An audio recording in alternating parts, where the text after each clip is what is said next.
Hello everyone. हमारे देश में लोग बहुत ही जल्द सड़कों पर उतरकर प्रोटेस्ट करने वाले हैं बिकॉज ऑफ E20 स्कैम। ये है क्या? इसको हम आज बहुत ही आसान भाषा में इस वीडियो के माध्यम से समझेंगे। E20 यानी कि पेट्रोल 80% और 20% एथेनॉल। एथेनॉल एक बायोफ्यूल है जो शुगर केन, मेज और राइस को फर्मेंट करके बनाया जाता है। बेसिकली ये एक अल्कोहल है, बट लोग इसे कंज्यूम न कर सके इसीलिए इसमें नॉन एडिबल या हार्मफुल पॉइजनस केमिकल्स को भी ऐड किया जाता है, जैसे कि पेट्रोलियम यहाँ पे 80% है। अब ये स्कैम क्यों है?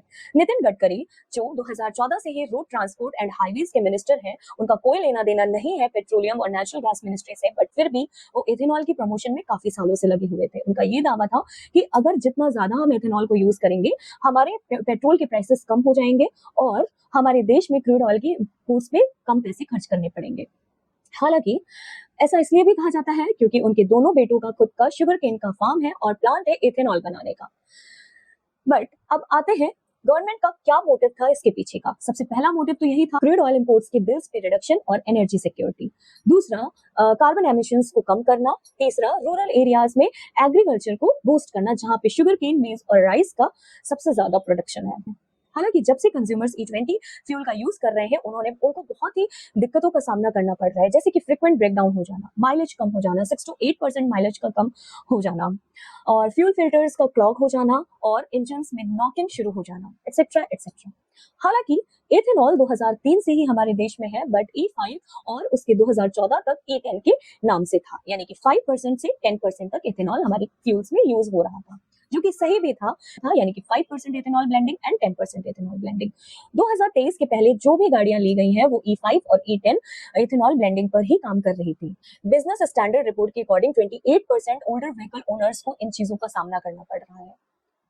E20 लाना गलत नहीं था, बट मेरे अकॉर्डिंग वो बहुत ही जल्दी ले आए E20। जब E5 से E10 2014 तक आया, 2003 से 2014 तक आया, तो E20 को इतनी जल्दी लॉन्च नहीं करना चाहिए था। इसको लॉन्च करने के लिए एक नोटिस जारी करना चाहिए था, पेट्रोल पंप्स पे E5, E10 और E20 का ऑप्शन रखना चाहिए था, जो ऑप्शन उन्होंने बिल्कुल भी हटा दिया।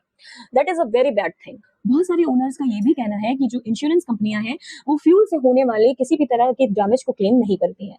हर गाड़ी के साथ एक रूल बुक आता है, उस रूल बुक में लिखा होता है कि कौन सा फ्यूल यूज करना है, किस तरह से उस गाड़ी को हैंडल करना है, बट अदर देन इसके अगर किसी और वजह से कोई प्रॉब्लम गाड़ी में आती है तो वो क्लेम नहीं करते। टोयोटा ने ये बात को क्लियर किया है कि नहीं, वो क्लेम करते हैं और सरकार ने भी इस क्लेम को झूठा बताया है कि इंश्योरेंस कंपनियां जरूर क्लेम करेंगी E20 फ्यूल से होने वाले डैमेज को।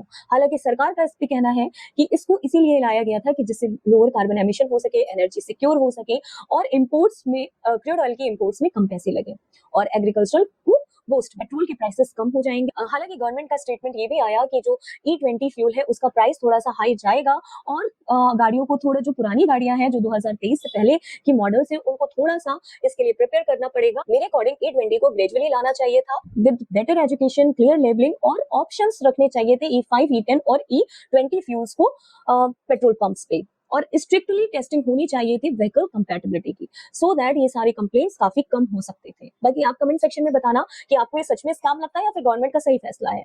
Okay, bye bye, thank you.